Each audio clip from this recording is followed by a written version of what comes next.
Carlos Alexandre de Souza Rocha, delator da Lava Jato, foi preso em operação da Polícia Federal contra a lavagem de dinheiro do tráfico de drogas. O processo envolve o deputado federal Nelson Meurer, do Partido Progressista. Ele é investigado na Operação Lava Jato por supostas práticas ilegais cometidas na Petrobras. Então, no dia que ela precisar dispensá-la, ela vai ter todas as garantias, ou que ela também queira sair, ela tem todas as garantias. Essas empresas vão fazer a arrecadação, elas têm que emitir um recibo eleitoral para o eleitor e, posteriormente, elas vão repassar para o candidato esse dinheiro. Eu nunca fui no museu, mas eu gostei bastante, porque aqui parece um museu muito legal.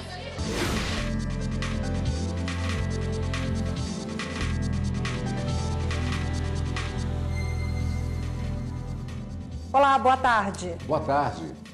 8 pessoas foram presas pela Polícia Federal em uma operação contra a lavagem de dinheiro do tráfico internacional de drogas. Um dos presos é colaborador da Operação Lava Jato. A repórter Aline Barcelos, sobre esse caso, tem ao vivo as informações e fala com a gente agora. Oi, Aline, boa tarde para você. Boa tarde, Rafaela. Boa tarde a todos. Um dos presos é Carlos Alexandre de Souza Rocha, conhecido como Ceará, delator da Lava Jato. Ele atuava nesse esquema junto com o doleiro Alberto Youssef e teria feito acordo de delação premiada com a Procuradoria-Geral da República. Esse acordo foi homologado pelo Supremo Tribunal Federal. Agora, a PF pretende avisar tanto a PGR quanto a STF para que haja uma revisão desse acordo. Ceará foi preso hoje pela manhã preventivamente em João Pessoa, na Paraíba.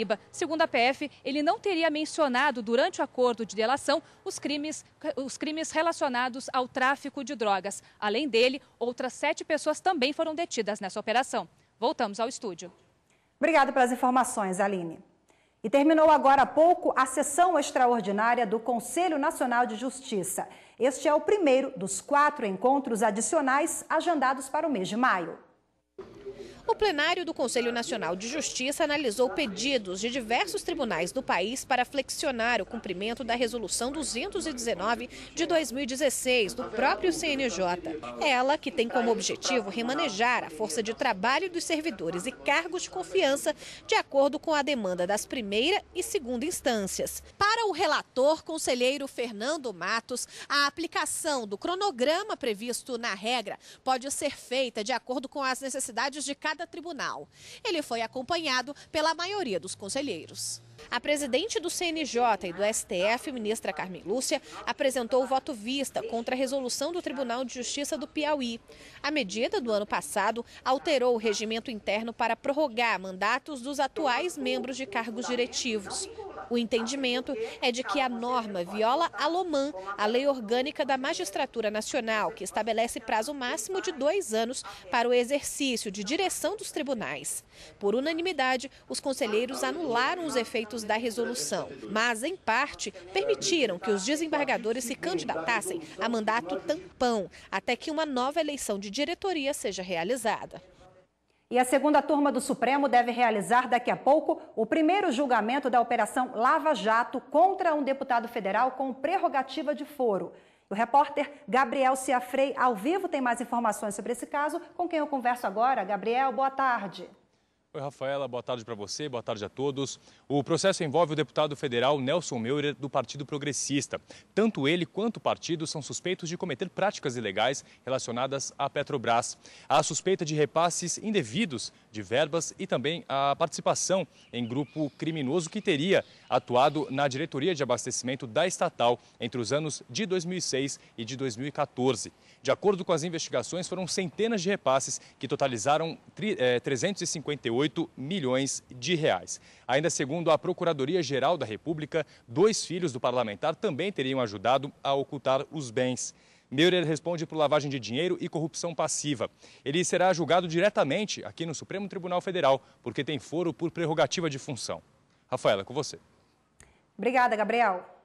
E a Justiça Federal do Paraná condenou o ex-diretor de serviços da Petrobras, Renato Duque, o ex-tesoureiro do PT, Léo Pinheiro, e outras 10 pessoas em ação penal da Operação Lava Jato. Renato Duque e Léo Pinheiro pegaram 2 anos de prisão pelo crime de corrupção.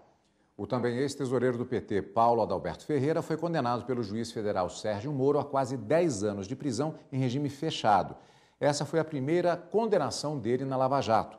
Segundo o Ministério Público Federal, um consórcio pagou quase 40 milhões de reais em propinas em troca de contratos com a Petrobras.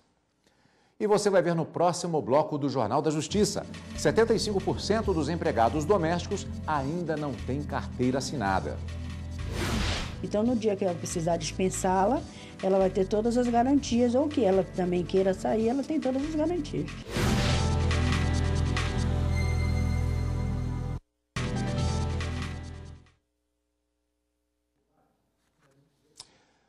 Militares das Forças Armadas que integram o curso superior de defesa da Escola Superior de Guerra, advogados e representantes dos poderes executivo e judiciário visitaram nesta terça-feira o Supremo Tribunal Federal. Eles conheceram as instalações do tribunal e se reuniram com o ministro Gilmar Mendes. A visita dos militares da Marinha, Exército e Aeronáutica ao Supremo Tribunal Federal começou com a ida à exposição Amazônia, que reúne fotos tiradas pelo fotógrafo Sebastião Salgado. Na sequência, eles foram levados ao plenário.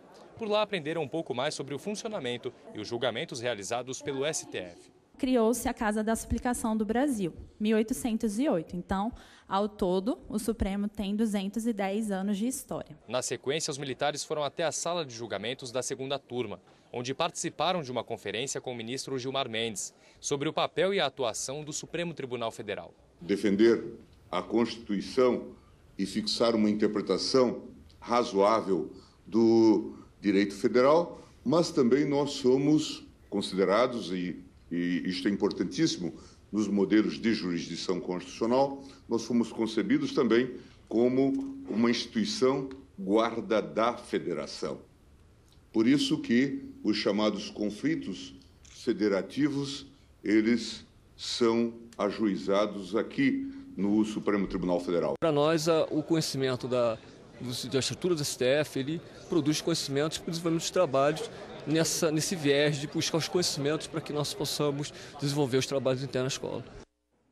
Superior Tribunal de Justiça condena o hospital e plano de saúde a pagarem com custos de tratamento contra câncer de paciente que teve serviço suspenso. Hoje em dia, mais de 47 milhões de brasileiros possuem planos privados de saúde. O benefício, em regra, é visto como segurança de atendimento médico e tratamento de doenças. Mas a falha na prestação do serviço faz com que muitos casos vão parar na justiça. A terceira turma do STJ julgou recentemente o caso de uma paciente que, mesmo com a autorização do plano para realizar tratamento contra o câncer, teve as sessões de quimioterapia suspensas. Após ser diagnosticada com câncer, uma mulher foi submetida à cirurgia e encaminhada com urgência para tratamento com quimioterapia. As sessões foram agendadas e autorizadas pelo plano de saúde, mas a paciente foi impedida de continuar com o tratamento. O motivo? Pendências financeiras entre o hospital e a operadora do plano, o que acabou gerando a suspensão total do atendimento do convênio. E, com isso, a paciente teve o tratamento interrompido. Este advogado explica que o descredenciamento e recredenciamento da rede de atendimento são permitidos, mas existem regras impostas pela Agência Nacional de Saúde para que o usuário não seja prejudicado. Tanto o descredenciamento quanto o credenciamento, eles têm que respeitar os contratos ou os inícios de atendimento médico hospitalar que já estão em curso. Não se suspende a vida de uma pessoa.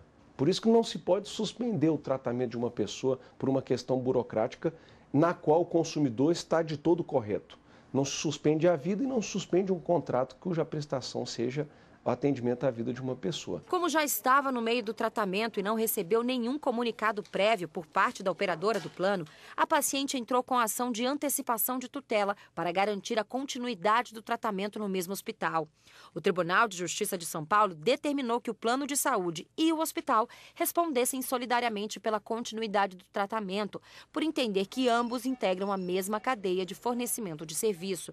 O hospital e a operadora recorreram ao STJ, onde a relatora, a ministra Nancy Andrighi, reconheceu o comportamento do hospital como abusivo, ao impedir a continuidade do tratamento, o que implica defeito na prestação do serviço à consumidora. O ato de suspensão é abusivo e o correto seria terminar esse contrato e apurar entre o prestador e o plano de saúde eventuais perdas e danos que eles tiveram. Durante o voto, a relatora afirmou que as condutas das duas empresas atentam contra o princípio da boa-fé, que deve guiar a elaboração e execução de todos os contratos. E lembrou que as condições estabelecidas pela ANS são para evitar surpresas e interrupções indevidas de tratamentos médico-hospitalares, sem prejuízo para o consumidor. Por unanimidade, a turma negou o recurso do hospital e da operadora do plano de saúde, mantendo a decisão do Tribunal de Justiça de São Paulo, que condenou as duas empresas a arcar com os custos do tratamento da paciente.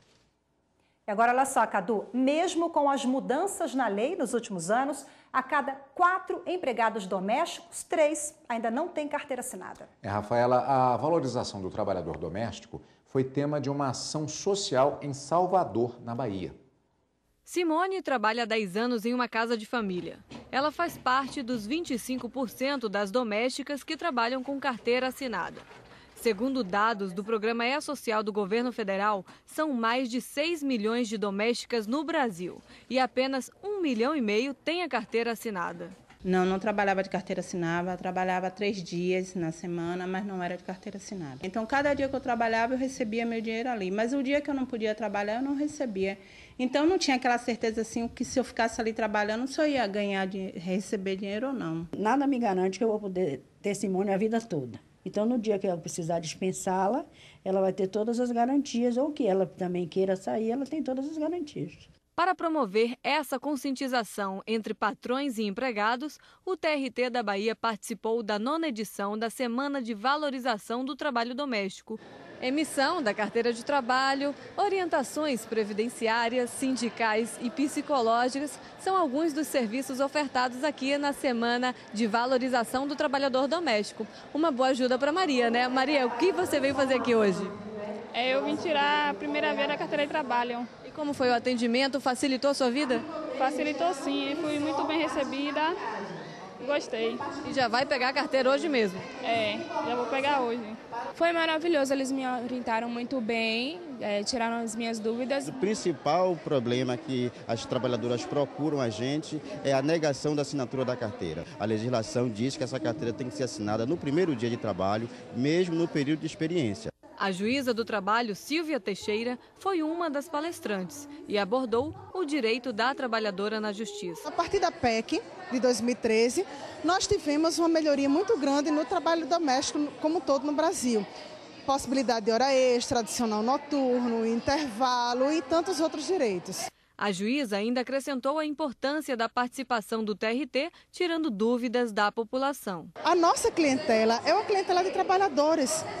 E os trabalhadores, com todas as suas angústias, com todas as vicissitudes, com todas as suas demandas sociais. É muito importante que a magistratura ela se identifique com a sociedade e cada vez mais a gente busca isso.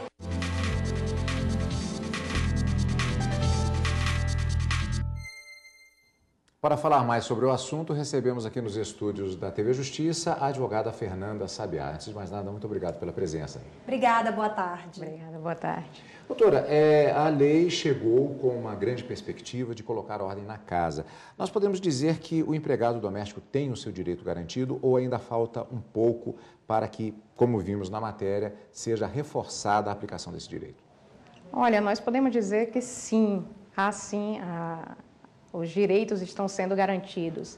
Não por outra razão, muitos consideram que a Lei Complementar 150 de 2015 é um marco civilizatório, exatamente por ter garantido os direitos e ter assegurado um tratamento igualitário aos trabalhadores domésticos. E para citar apenas 2 exemplos dessa isonomia, podemos lembrar do FGTS, que antes era facultativo e passou a ser obrigatório a partir dessa lei complementar. E talvez o exemplo mais emblemático dessa lei complementar é a limitação da jornada de trabalho e o consequente adicional de horas extras, né? O direito a esse adicional. Agora, exatamente sobre esse assunto, pegando o gancho, existem algumas regras fundamentais que devem ser seguidas, segundo a lei, né? Agora, em relação ao horário, por exemplo, esse horário deve ser informado, deve ser um horário fechado direitinho, ou cabe alguma negociação de chegar mais cedo, sair mais tarde depois? Como é que funciona? Olha, embora não haja uma previsão legal, preferencialmente o empregador ele deve firmar um contrato de trabalho escrito no qual preveja condições de trabalho e entre essas condições de trabalho essencialmente está a jornada de trabalho e o horário de trabalho, né? O início e o término dessa jornada. E vale lembrar que a lei complementar, ela estabelece como obrigatório o registro desse horário de trabalho. Doutora, essa legislação, quando ela foi promulgada, eu lembro que se falava muito que era uma verdadeira nova lei áurea com relação à finalização do trabalho escravo, por conta das relações coloniais de trabalho que muito caracterizaram o nosso processo histórico. E uma dessas características era justamente a utilização de crianças. Antigamente, filhos de escravo e, posteriormente, aquela criança do interior, que é filha de não sei quem, que fica na casa e acaba virando empregado doméstico mirim. Como é que tem sido a aplicação de crianças nesse tipo de trabalho? Isso é algo que tem sido objeto de casos nos tribunais? Olha, Cadu, infelizmente, o trabalho doméstico infantil, ele ainda tem sido uma realidade no nosso país. E você sabe que o trabalho doméstico infantil, inclusive, é a maior forma de trabalho infantil e é de difícil fiscalização. E é triste a gente imaginar que nossas crianças e nossos adolescentes têm sido privados de direitos, acessos, de direitos fundamentais, como a educação e a lazer, e pior do que isso, submetido a condições de risco, né? Mas é importante deixar claro que a Lei Complementar 150, ela proíbe o trabalho doméstico a menores de 18 anos, independentemente do tipo de tarefa. Ou seja, essa contratação é irregular, se houver, né? Sim. E a pessoa pode até ser penalizada por isso. Sim, sim. Maravilha. Agora, qual é a forma de remuneração de um empregado doméstico, doutora? Olha, com relação à forma de remuneração, eu destacaria 3 aspectos. Primeiro, com relação ao valor, evidentemente tem que se respeitar um mínimo legal, e para isso pode ser tanto o piso nacional como regional, isso porque existe um salário mínimo nacional, mas também existe um piso da categoria estabelecido por alguns estados, que pode ser maior do que os R$ 954, como, por exemplo, os estados do Rio de Janeiro, São Paulo, Rio Grande do Sul.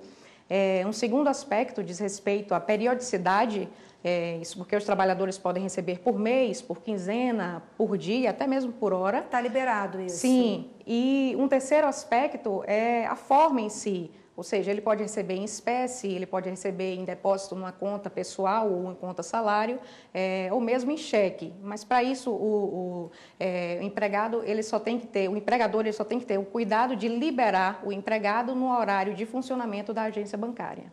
Ok, doutora Fernanda Sabiá, mais uma vez obrigada pelos esclarecimentos, pela participação e até a próxima. Muito obrigado. Muito obrigada. E ainda nesta edição do Jornal da Justiça, começa hoje prazo para empresas levantarem recursos para o financiamento coletivo de campanhas políticas. Essas empresas vão fazer a arrecadação, elas têm que emitir um recibo eleitoral para o eleitor e, posteriormente, elas vão repassar para o candidato esse dinheiro.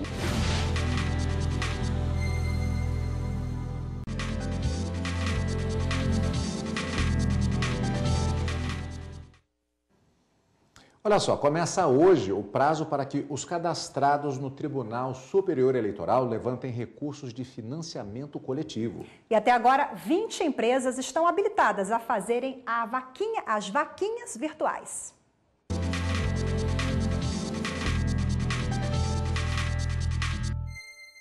O financiamento coletivo de campanhas foi uma das novidades para a reforma eleitoral de 2017. Agora, as empresas cadastradas no TSE já podem começar a arrecadar recursos. Como o prazo para o registro de candidatura vai até o dia 20 de agosto, o dinheiro fica guardado até o candidato se registrar na Justiça Eleitoral. Como é que vai funcionar? Essas empresas vão fazer a arrecadação, elas têm que emitir um recibo eleitoral para o eleitor e, posteriormente, elas vão repassar para o candidato esse dinheiro. Mas isso só vai ser feito depois que o candidato tiver feito seu registro, tiver o CNPJ, tiver conta bancária e puder emitir recibos eleitorais. Em dezembro do ano passado, o plenário do Tribunal Superior Eleitoral aprovou a resolução que trata da arrecadação e gastos de recursos e da prestação de contas.